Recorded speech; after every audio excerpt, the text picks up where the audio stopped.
Здравствуйте, уважаемые читатели и зрители Якутского Саха-информационного агентства. Вас приветствует рубрика «Новое и интересное». Самые актуальные комментарии и новости наших корреспондентов. Что случилось в Якутии и как это отразится на нашей жизни, смотрим и читаем по ссылкам. Температура на территории Якутии в декабре будет в пределах нормы. Об этом ЕСИА сообщила заместитель руководителя Якутского управления по гидрометеорологии и мониторингу окружающей среды Татьяна Маршалик. Ноябрь в республике выдался действительно теплым. Причиной этого стали циклоны, которые постоянно приходят на территории республики. В декабре ожидаем в центральных районах до минус 45 градусов ночью, на северо-востоке будет до минус 55 градусов. В Якутске начал работу цех по производству медицинских масок. Получены все сертификаты, а мощность позволяет выпускать около 20 тысяч штук в день. Стоимость для населения Якутска не будет превышать 3 рублей. Также в планах якутских производителей расширение товаропотока на Дальний Восток. Более подробно в материале нашего корреспондента Ивана Евсеева.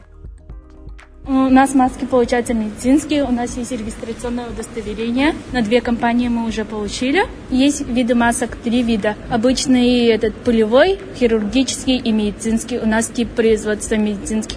У нас 3 материала есть. Мы планируем по республике сначала 30% должны освоить. По республике сначала, потом хотим на Дальний Восток. Потому что по Дальнему Востоку, производителям масок в Хабаровске у нас только есть, по-моему.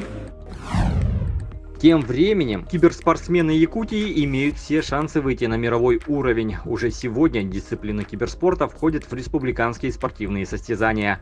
Как ЕСИА сообщил председатель Федерации компьютерного спорта республики, киберспорт будет включен в программу игр народов Якутии, и к 2022 году будут формироваться команды для участия в международных соревнованиях. Все, что нужно знать о киберспорте в Якутии не только любителям игр, но и родителям будущих покорителей киберарен в самом подробном материале Анастасии Филипповой. Рассматриваем вариант включения компьютерного спорта в программу игр народов Саха в 2022 году, которые пройдут в Барагон. На данный момент президент компьютерного спорта России уже заинтересовался этим и продумывает возможный вариант сотрудничества, чтобы провести у нас в Якутии уже что-то очень крупное. Сегодня мы находимся на стадии того, что мы почти укомплектовали локальную историю. То есть этапы, процессы отладили, доработали все нюансы. Сейчас мы будем проводить студенческую лигу уже республиканского характера. В следующем году уже будем чисто республиканские мероприятия проводить. И, соответственно, к 2022 году мы думаем, что мы сможем сделать так, что мы найдем очень сильных игроков, и оттуда уже будем, наверное, формировать какие-то составы для того, чтобы уже участвовать на международных соревнованиях. В принципе, нам интересен азиатский рынок, потому что более 60% индустрии – это Азия.